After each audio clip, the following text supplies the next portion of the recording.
오늘 하나님의 말씀은 제목이 뭐죠? 사가랴가 성령 충만받아 애원하다. 그게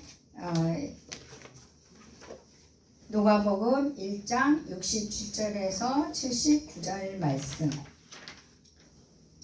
자, 잠깐 기도합니다. 사랑의 예수님 감사합니다.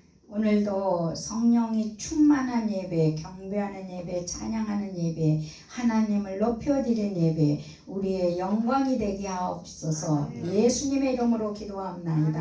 아멘. 제사장인 사가랴는 세례 요한의 아버지입니다. 사가랴는 성령 충만을 받아서 오실 메시아를 애언하고 있습니다. 또한 오실 그분의 선구자, 그러니까 세례 요한에 대해서도 애언을 합니다. 즉 세례 요한의 아버지가 아들에 대해서 애언을 하게 되는 것이죠. 예수 그리스도의 삼위의 제2격 되시는 예수 그리스도와 세례 요한의 사역을 애언을 하고 선포를 하는 것입니다. 오늘 67절에 보니까 그 붙인 사가랴가, 그게 세례 요한의 붙인 사가랴가 성령 충만하다고 얘기하고 있지 않습니까? 사가랴가 뭐가 충만을 받았다고요? 성령 충만. 오늘 이 말씀을 통해서 여러분도 성령 충만함이 되시기를 예수 이름으로 축복합니다. 그래서 애언이 나올 수 있도록. 예. 그래서 사가랴는 처음부터 이 성령 충만해서 애언이 나온 게 아닙니다. 사가랴는 불신의 죄로 벙어리가 되었다가 치유를 받음으로 성령 충만이 왔습니다. 네. 이게 1장 20절, 누가복음 1장 20절에 가보면, 여러분 20절에 한번 볼까요? 20절에 보면, 보라, 이 일이 되는 날까지 내가 말 못하는 자가 되어 능히 말을 못하라니 이는 내가 내 말을 믿지 아니함이거니와 때가 이르면 내 말이 이루어지리다 하리라. 여러분, 네가 아들을 낳을 거라고 13절에 얘기합니다. 하나님 천사가 와서. 그러니까는 자기 형편과 사정을 보면 가능할까요? 안 가능할까요? 안 가능해요. 그래서 불신을 하게 되죠. 근데 사가랴 제사장은 벙어리가 되었다가, 그게 이제 20절 벙어리가 됐잖아요. 근데 64절에 보면, 다시 64절에 가서 보면 그 벙어리에서 풀리게 됩니다. 64절. 예. 시작. 그 입이 곧 열리고 혀가 풀리며 말을 하여 하나님을 찬송하니. 그게 혀가 풀렸어. 그러니까 불신의 죄를 사함받고 벙어리가 치유되고 나서야 성령 충만이 왔어요. 예. 그래서 성령 충만이 67절이고, 그러니까 불신의 죄를 용서받고 치유가 되자마자 성령 충만. 그러니까 성령 충만은 우리가 죄가 충만하면 성령 충만이 안 되겠죠. 우리가 치유해야 될 것들이 있다면 성령 충만이 안 되겠죠. 예. 그래서 치유와 죄 사함은요, 하나님 약속 안에서, 그러니까 하나님이 치유와 죄의 사함은요, 하나님 약속 안에 있어요. 그러면 약속 안에 있으면 어떻게 하면 이 죄 문제, 치유 문제가 해결될까요? 믿음을 보여야 되는 거예요. 사가랴가 믿음을 보이자마자 역사가 일어났거든요. 그러니까 우리가 13절에 보면, 자, 1장 13절에 보면 시작. 천사가 그에게 이르되 사가리아여 무서워마 하지 말라. 너의 간구함이 들림지라. 내 아내와 엘리사벳이 내게 아들을 낳아주리니 그 이름을 요한이라 하라. 그러니까 아들을 그렇게 바래놓고 자기 형편을 보니까 늙었거든. 그러니까 요한이라고 해라, 아들 줄 거니까 이걸 못 믿어본 거예요. 그러니까 우리가 성경이 치유될 거야 라고 했는데 그거를 믿어요, 안 믿어요? 믿어야 역사가 일어나는, 그 믿음을 우리가 보여드려야 되는데 우리가 그 믿음을 안 보여드리기 때문에 그 역사가 없는 거예요. 그러니까 우리가 그러잖아요. 야, 내가 뭘로 믿어? 그거는 그러죠. 야, 내가 뭘 믿고 너한테 돈 빌려줘? 근데 우리가 그런 말 안 하고도 빌려주고 싶은 친구가 있는 거잖아요. 근데 그 이유는 뭐야? 믿기 때문에. 예, 믿음의 신뢰가 이미 보여줬다는 게 나한테. 그러니까 우리가 돈을 빌려주잖아요. 그러면 하나님도 마찬가지예요. 그렇게 자기가 아들 달라고 제사장이고 레위 집안인데 늙어갖고 제사장인데 아기가 없으니까 얼마나 후손이 없으니까 창피하기도 할 거 아니에요. 그러니까 엄청 기도했다고. 근데 막상 주겠다고 하니까 말이 안 된다는 거지. 그럴 리가 없다는 거지. 그러면서 아들 이름까지 가르쳐 주는데도 그걸 안 믿는 거예요. 그러니까 그래, 그럼 네가 안 믿어? 네가 그러면 네가 그걸 볼 때까지 벙어리가 될 거라는 거야. 그러니까 아이가 나서 8일 만에 이름을 져야 되는데 이름 질 때까지 말을 못 하는 거예요. 말을. 자, 그래서 이 믿음을 보일 때 역사가 일어난다. 그래서 이 불신의 제라함은 바로 13절에서 14절. 자, 13절 읽었죠? 14절부터 18절까지 읽어봅니다. 시작. 저도 기뻐하고 즐거워할 것이요 많은 사람도 그의 태어남을 기뻐하리니 이는 그가 주 앞에 큰 자가 되며 포도주나 독한 술을 마시지 아니하며 모태로부터 성령의 충만함을 받아 이스라엘 자손을 주 곧 그들의 하나님께로 많이 돌아오게 하겠음이라. 그가 또 엘리야의 심령과 능력으로 주 앞에 먼저 와서 아버지의 마음을 자식에게 거스린 자를 의인의 슬기에 돌아오게 하고 주를 위하여 세운 백성을 준비하리라. 사가랴가 천사에게 이르되 내가 이것을 어떻게 알려? 내가 늙고 아내도 나이가 많으니라. 기도 됐다 해놓고 하는 말이 뭐예요? 아유, 내가 그걸 어떻게 믿어요? 내가 어떻게 알겠어요? 나도 늙고 아내도 늙었는데 어떻게 나왔냐 그렇지? 예? 기도를 왜 해? 그 기도 왜 해? 자민이 말 잘했어. 기도 왜 하냐고. 그러니까 이 사가리아도 이랬어요. 제사장도. 자, 그러니까 인간의 생각, 인간의 현실, 인간의 상황은 믿음보다 앞서버리는 거예요. 우리가 믿음을 쭉 갖고 사가리아도 갖고 오다가 상황 보고 현실 보고 인간의 생각으로 해보니까 뭐예요? 믿을 수가 없는 거죠. 어떻게 내가 그걸 알겠냐. 어떻게. 이 불신의 죄로 벙어리가 되어버리게 됩니다. 예. 그래서 이제 그가 오늘날 우리에게도 하나님을 믿고 복종하면 우리의 죄가 사하여지고 그분의 영으로 지금도 충만하게 됩니다. 사가랴만 충만한 게 아닙니다. 사도행전 2장 38절을 보면 사도행전 2장 38절 성경이 증거를 해줍니다. 사도행전 2장 38절 시작. 베드로가 이르되 너희가 회개하여 각각 예수 그리스도의 이름으로 세례를 받고 죄 사함을 받으라. 그리하면 성령의 선물을 받으리니. 아멘. 그게 190쪽이거든요. 신약성경 190쪽.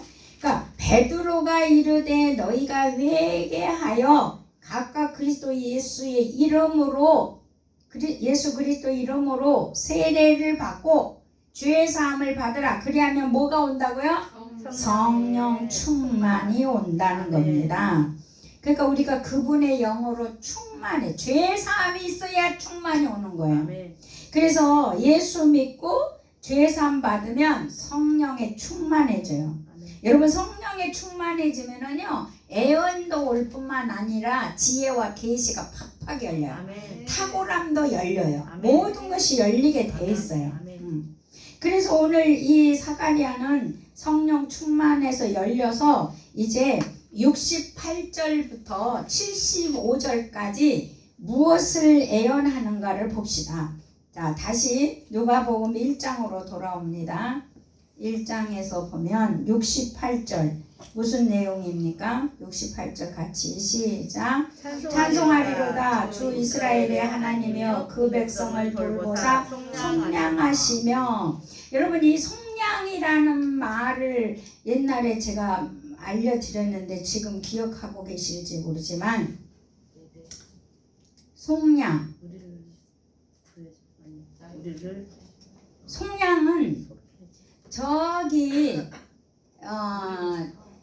주인이 노예를 사옵니다. 노예를 사와가지고 그 노예가 너무 묶여 있어서 씻지도 못했잖아요. 그러니까 그 노예를 사와서 주인이 씻겨주고 묶여 있는 거 풀어주고 그리고 먹여줍니다. 그게 속량입니다. 그러면 예수 그리스도를 믿는 우리도 돈에 묶여 있고 세상에 묶여 있고 질병에 묶여 있는 우리를 풀어주고 죄에 묶여 있는 우리를 풀어주고 그리고 예수의 보혈로 우리를 씻어줍니다. 그리고 예수의 보혈로 씻어주시고 죄에서 자유케 하고 부욕케 하시고 먹고 마심이 누림이 있게 하십니다. 이게 주인이 노예를 사와서 하는 것처럼 마귀의 자녀에서 하나님의 자녀로 이렇게 데리고 와서 우리를 씻기고 먹이고 우리를 깨끗하게 제사함을 주신 게 속량입니다. 그러니까 이 속량, 그 속량자가 온다는 거예요. 사가랴가 예언하기를 우리를 그렇게 속량해 줄 자가 온다. 그 얘기를 지금 하고 있는 것이죠. 예언을 하고 있는 거죠. 그래서 이 속량자가 오는 메시아는요, 이 사가랴가 4가지의 메시아의 사실을 알려주고 있어요. 4가지. 그러니까 속량자로 근데 실제 예수가 와서 우리를 속량했어요, 안 했어요? 실제가 되었던 거예요. 사가랴의 예언은 실제가 되었습니다. 자, 예수가 그러면 오신 목적은 자신의 백성을 구속하고 죄와 사망과 하나님과 나와 분리된 상태에서 우리를 뭐 하려고 오시는 거죠? 구원하려고 오는 거죠. 구원. 그러니까는 우리는 뭐죠? 예수가 없을 때는 죄인이었고 죽을 수밖에 없는 사망, 망할 수밖에 없는 사망이 있었고 하나님 앞에 가까이 갈 수 없는 하나님하고 분리된 자였잖아요. 그런데 예수 그리스도로 하나가 되게 하고 죄가 씻어졌고 하나님께 가까이 갈 수 있어서 우리를 구원하는 것. 그래서 이 구출하러 오신 것이 바로 메시아 사역이다. 네. 그러니까 그 인류를 구원하기 위해서 예수가 왔는데 그 예수님은요 구원을 위하여서 엄청난 대가를 치루었어요. 무슨 대가를 치렀냐면 자기의 생명을 내놓는 대가를 치렀어요. 그러니까 나 하나 살리기 위해서 예수님은 자기의 생명을 내놓는 거예요. 여러분 온 인류를 내놨다는 거는 내가 믿을 때는 나를 위해 내놓은 거예요. 그래서 내가 구원을 받는 게 중요하지 인류가 구원받았다가 중요한 게 아니에요. 그래서 구속에 대한 엄청난 대가를 예수님은 치러야만 했다는 것입니다. 자, 두 번째. 그러면 69절 두 번째를 봅시다. 69절 우리를 위하여 구원의 뿔을 그 종 다윗의 집에 일으키셨으니. 그러니까 다윗 가문으로 오신다는 거죠.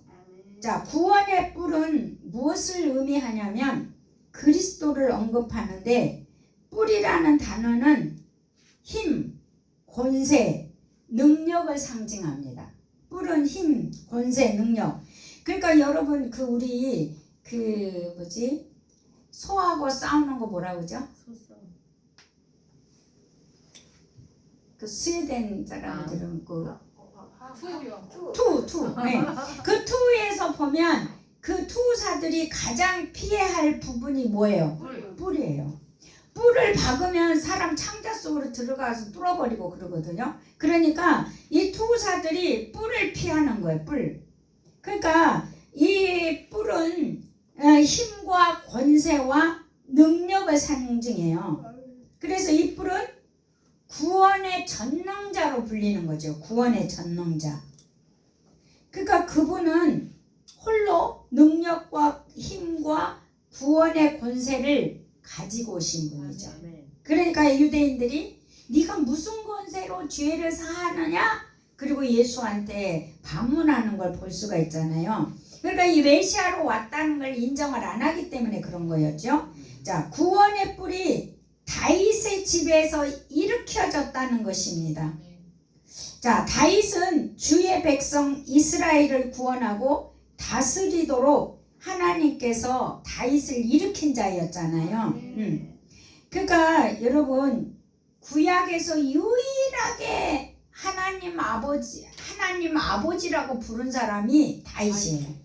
그러니까 하나님의 이름을 부르는 게 여호와라는 게 하나님의 이름이거든요. 여호와라는 말이 하나님의 이름이에요. 그래서 여호와 했는데 이 여호와가 너무 거룩해서 감히 함부로 부를 수가 없었어요. 그래서 신약의 그 헬라인들이 그 성경을 70인용 기록할 때에 그 말을 줄이는 거야. 여호와를 줄이는 말이 야훼.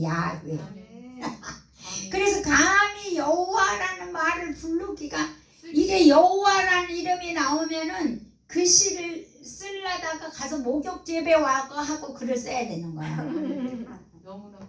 너무나 거룩하게 바리새인한테는. 그러니까 이름을 야훼라고 바뀌어서 쓰니까 좀 부담이 덜한 거. 그래서 여호와의 이름이 야훼라는 이름도 있는 거예요. 그게 이제 헬라인들이 이게 이제 바꿔서 썼던 건데, 이렇게 하나님 여호와 얼굴을 보면 죽었으니까 굉장히 멀고 거룩하고 나랑 너무 먼 사이였는데 그 사이를 한순간에 탁 가까이 만든 사람이 구약에서 다윗이에요.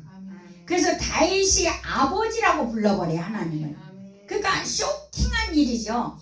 네.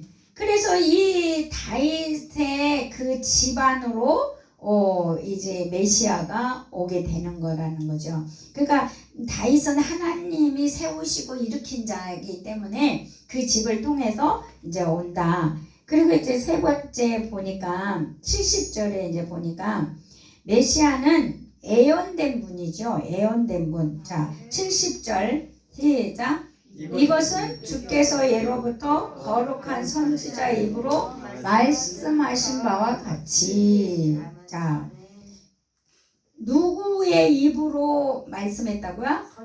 예. 그러니까는 선지자 입을 통하여 오신 메시아는 그 선지자, 그러니까 온다 누가 온다? 메시아가 온다. 그러니까 이 구약의 선지자들은 계속 심판을 강조하면서 메시아가 올 거다 이제 얘기를 하는 거거든요.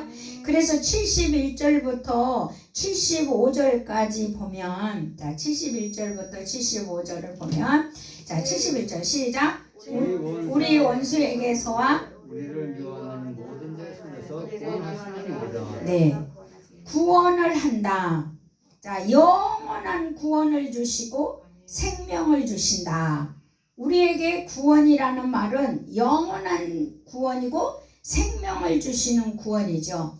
그리고 또 모든 악한 자의 손에서 뭐 한다고요? 구원하신다. 예, 건져 주신다. 아멘.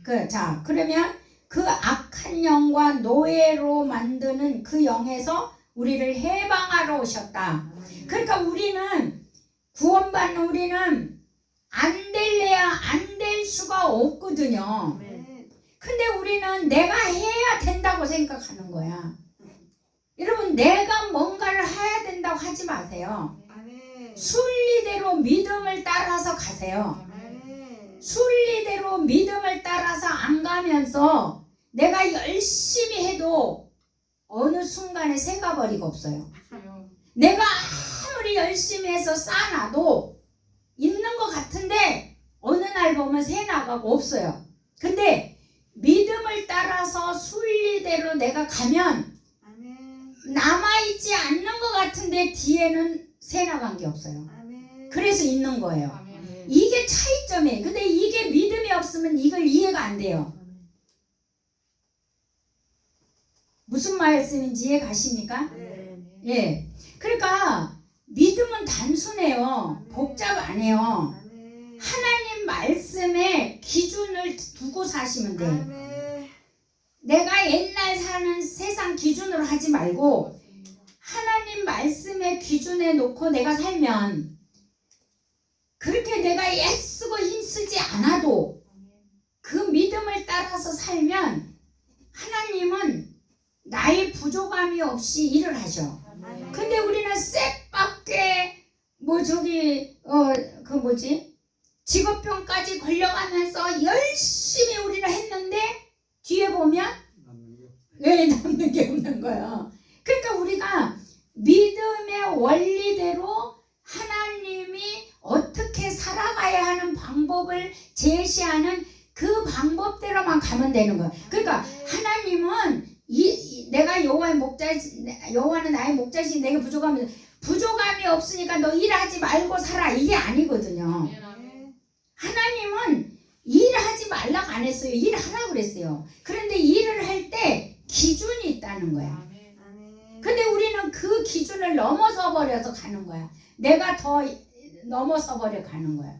솔직히 말해서 여러분, 돈은요 세상에서 뭐라고 얘기한지 아십니까? 내가 잡으러 가면 도망가고. 네. 내가 풀어야 된다. 돈을 내가 풀어야 된다. 눈먼 돈 없나? 세상에 돈은 돌고 돌아? 근데 여러분 돈 눈멀지 않아요. 돈에도 눈 있어요. 맞아, 돈에 눈이 있어요. 그리고 돈이 돌고 돌아요. 아멘. 그래서 돈이요. 그런데 우리 하나님 나라도 마찬가지요. 돈은 돌아요. 아멘. 그런데 하나님은 어느 곳에 고이게 해준다고. 고이게. 아멘. 돌면서 고이게 해주는 거예요. 아멘. 그러면 왜 고이게 해주냐면 그분은 뭔가 해야 되기 때문에 거기에 아멘. 고이게 해주는 거예요. 아멘. 예. 그래서 그 고이인 것 같고 또 하나님은 뭔가를 하기 위해서 고이게 해주거든요. 아멘. 근데 이런 원리로 가는 거예요. 아멘. 그러니까 제가 고등부 애들을 가르치다가 보니까 야, 하나님의 사랑은 고리 사랑이야. 그 애들이 고리 사랑을 이해를 못 하더라고요. 자, 너희들은 사랑을 할 때 give and take, 주거니 받거니. 그래서 네가 좋아하는 사람이 너 좋아해야 되고 내가 좋아하는 사람에게 줬으면 내가 좋아하는 사람이 나 줘야 되고. 그래서 give and take를 원하지 니들 사랑은. 맞아요? 틀려요? 여러분도 마찬가지일 거예요. 내가 너 그만큼 사랑했으니까 너도 그만큼 나한테 뭐 해라? 사랑해라. 에? 사랑해라. 사랑해라. 내가 이렇게 줬으니까 나한테 이렇게 줘라. 이것이 give and take 사랑이에요. 세상 사랑은. 그런데 하나님의 사랑은 내가 성도님에게 줬으면 성도님은 이 성도에게 주는 거예요. 근데 내가 나한테 안 줬다고 뭐라 할 자격이 없어요. 그래서 고리 사랑인 거예요. 이렇게 내가 성도에게 줬으면 성도님은 이렇게 줬기 때문에 계속 고리가 돼서 연결돼 가는 거예요. 그러면 언젠가는 이 성도로부터 나한테 오는 거예요. 아멘. 이게 고리 사랑이거든요. 아멘. 하나님은 이 사랑을 가고 계셔. 이 사랑을. 아멘. 근데 우리는 뭔 사랑하고 싶은 거예요? 기브 앤드 테이크 사랑을 하고 싶은 거잖아요. 하나님은 그 사랑이 아니요. 그 사랑은 고이고 썩어버린다는 거예요. 고이고 썩어버린다는 거예요. 그러면 하나님이 나한테 고일 때가 있을 때는 쓸 때가 있다는 거죠. 예. 그래서 하나님은 부여하신 하나님은 우리는 필요할 때마다 고이게 해서 쓰게 하시더라. 그러는 거죠. 그리고 네 번째는 메시아는 약속된 자비의 언약인데, 자, 아브라함과 메시아를 보내겠다고 약속을 했거든요. 근데 그 약속을 하나님은 이루신 거죠. 아브라함과 약속한 거. 그리고 그 메시아는 사람과 믿음의 언약을 세우신 분이죠. 그러니까 하나님께서는 자비를 베풀고 구원하신 이유의 목적이 뭘까요? 하나님은 그러면 예수를 보내서 자비를 베푸신 이유, 아들을 보내서 자비를 왜 베풀어? 자, 성도님의 아들을 보내서 누군가에게 자비를 왜 베푸냐는 거지. 하나님은 왜 베풀겠냐는 거지. 근데 그 첫째, 사람들이 두려워하는 인생, 하나님 없는 인생, 방황하는 인생들을 위하여, 두려워하고 하나님 없이 방황하는 인생들을 위하여서 자비를 베푼 거예요. 그러니까 누군가가 어둠 속에서 불안해하고 덜덜 떨고 힘들게 살면 성도님이 내 아들을 보내서 내 아들이 능력이 있어서 그 사람을 도와줄 수 있다고 생각했을 때 보낼 수 있는 거잖아요. 그런 것처럼 하나님이 인간을 향하여서 그렇게 자비를 베푼다는 거죠. 그리고 그 자비를 베풀 뿐만 아니라 또 사람들이 의롭게 살고 영원히 하나님을 섬기도록, 그러니까 그런 어두움을 해방시켜 줄 뿐만 아니라 하나님을 섬기도록. 왜냐하면 인간은 하나님을 섬기지 않으면 죄 가운데 살기 때문에. 예, 죄는 인간을 망가지게 하기 때문에. 예, 그래서 좋으신 하나님, 우리의 하나님, 나의 아버지가 되는 거죠.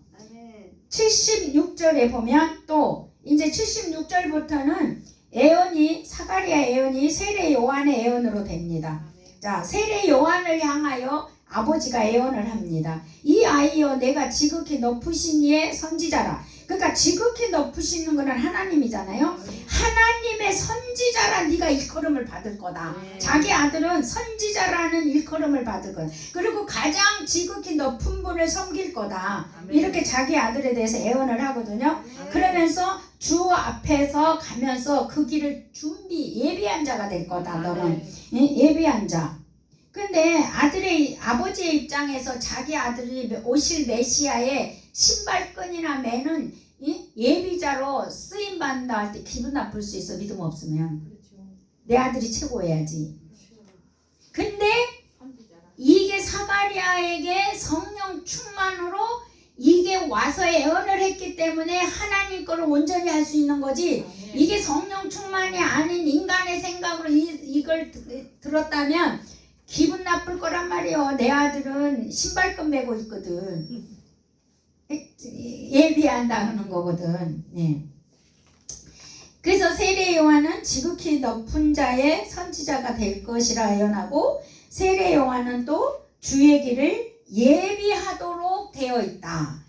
그러니까 사명이 있다. 근데 이 세례 요한은 엄마 뱃속에서부터 뭐하고 나온다고 아까 그랬어요? 예, 뱃속에서부터 성령 충만으로 나와버려요. 그러니까 뱃속에서부터 이 사명을 갖고 나와버렸기 때문에 그는 하나도 남이 볼 때는 힘들었지만 안 힘든 인생인 거예요. 그러니까 우리가 성령 충만해버리면 시험 들 일이 없어. 계산할 일이 없어. 그런데 우리는 성령 안 충만하니까 계산을 하고 내 유익을 따져. 내가 계산해서 내가 유익한 대로 해버린다 이 말이에요. 내가 유익한 대로 하면은 결과는 아름다운 게 없어요. 예. 그래서 죄를 구원받기 전에 반드시 죄 사함이 먼저 있어야 돼요. 그러니까 우리가 구원을 받으려면 죄 사함이 있어야 돼요. 그러니까 우리가 구원하고 죄 사함하고는 다른 거예요. 우리가 구원받으면 당연히 죄 사함을 받은 죄 사함이 있어야 구원이거든요. 뭔 소리예요, 이 소리가? 그러니까 우리가 구원을 받으려면은 뭐가 있어야 돼요? 죄사함. 그러니까 문둥병이 죄로웠다고 그러잖아요. 그러면 문둥병이 치유를 받은 그 한 명이 예수님께 왔을 때 뭐라 그랬어? 구원을 받으라고 그러잖아. 그러니까 죄사함과 구원이 똑같은 거는 아니라는 거예요. 구원받기 위해서는 죄사함이 이루어져야 된다는 거예요. 예. 구원받기 위해서는 뭐가 이루어져요? 죄사함. 그러니까 우리가 예수 그리스도의 구원 안에 들어가려면 죄사함, 죄가 먼저 사해져야 되는 거야. 왜냐하면 십자가에서 먼저 뭐를 위해 죽으셨어요? 죄를 위해 죽으셨잖아. 죄. 그죠? 그 죄가 내가 사함을 받고 그분의 생명이 부활로 나한테 들어왔을 때 구원의 누림이 있는 거지. 예, 구원의 누림이 있는 거야. 그러니까 죄사함 우리가 예수님이 보면은 그래 너 구원받았다. 수로보니의 여인도 그러죠. 너 구원을 받았다. 치유되었다고 하면서 너는 죄사함 받고 구원받았다. 그러니까 구원을 받으기 전에 죄사함이 중요한 거예요. 그리고 구원을 받는 거예요. 그래서 요한의 목적은 인간들을 구원으로 그들을 죄사함 받도록 부르는데 사명이 있는 거죠. 니들 구원받고 죄사함 받아라. 이렇게 부름의 사명이 있었다는 거죠. 그래서 요한은 하나님의 아들이 일어남을 선포했다는 거죠. 그래서 오늘날 우리도 이런 사명이 있죠. 하나님의 아들들이 일어나도록 우리도 해야 되는 거죠. 하나님의 아들이 되도록 우리가 그 사람들을 일으켜 세우고 부르시는 과정에 있는 거죠. 우리도. 예. 그래서 78절에 보니까 메시아는 우리 보세요. 78절 이는 우리 하나님의 긍휼로 인함이라 이로써 돕는 애가 위로부터 우리에게 임하여. 그러니까 하나님은 메시아는 하나님의 긍휼로 보내진 분이죠. 우리에게. 예. 그리고 79절에 그리고 우리에게 왜 오셨나요? 79절 어둠과 죽음의 그늘 안에 있는 자에게 비치고 우리 발을 평강의 길로 인도하시리로다 하니라. 아멘. 그러니까 그분은 메시아는 우리에게 왜 오셔요? 빛을 주기 위해 온 거예요. 그렇죠? 그래서 나는 곧 그분을 믿고 구원받는 나는 곧 빛이 되는 거죠. 그러니까 어둠이 올 때 나는 뭐라고 선포를 할 필요가 있는 거예요? 빛이다.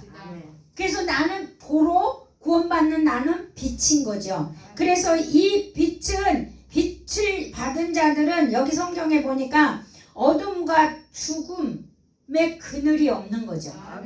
그러니까 나에게는 어둠과 그늘과 죽음이 없어요. 아멘. 그러니까 안 되는 게 없는 거야. 내가 아등바등 할 필요가 없는 거야.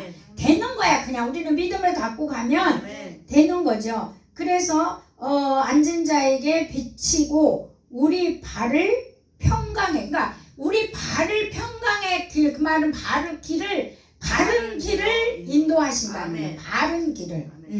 그러니까 우리의 인생이 우리는 한 치 앞을 알 수가 없는 게 인생이라고 하잖아요. 근데 우리는 내 발을 하나님이 평강으로 좋은 길로 인도하시는 보장된 이가 있어. 우리는 그래서 불안할 이유가 없는 거예요. 그리고 우리는 두려워할 이유가 없는 거예요. 보장된 이가 있거든. 우리는 앞을 인도하신 내가 길이요 진리요 생명이요 내 길을 지도하시는 예수가 있기 때문에 우리는 불안하거나 두려워할 필요가 없는 거예요. 근데 세상은 네가 잘하면 내가 잘하고 내가 뭔가 완벽하게 해놨을 때 마음이 편할 것 같은 그런 세상에서 이런 걸 배워놨거든. 그렇기 때문에 믿음이 없으면 자꾸 내가 뭔가를 완벽하게 해놓고 편하려고 그래. 네? 뭔가 완벽하게 해놓고 내가 편하다는 생각을 하는 거야. 근데 우리는 믿음이 나를 평안하게 하는 거예요. 내가 뭔가를 완벽하게 준비해야 평안한 게 아니라 믿음이 확실히 있을 때 그 믿음이 나를 평안하게 하는 거예요. 아멘. 그게 바로 예수 그리스도 안에 있을 때. 그 예수 그리스도 안에 있으면 모든 것이 보호되고 모든 것에서 축복이라는 거죠. 그러니까 예수 그리스도가 지금 오시는 12월 크리스마스가 바로 그분이 오시는 길을 우리가 지금 만들고 있는 거죠. 지금 와야 될 사람들이 있거든. 지금 예수 그리스도가 와야 되는 사람들이 세상에 되게 많아. 우리가 이제 그 길을 열어줘야 되는 아멘. 거잖아요. 그래서 강림절이라고 하는 거예요. 아멘. 그분이 이제 임하신다는 거죠. 아멘. 그래서 우리가 마지막 때라고 하는 이때에 빛의 역할을 감당합시다. 아멘. 그리고 여러분은 빛입니다. 아멘. 우리는 모두 빛입니다. 아멘. 예, 빛의 역할을 감당하는 우리 모두가 되시기를 예수 이름으로 축복합니다. 아멘. 이 말씀을 생각하는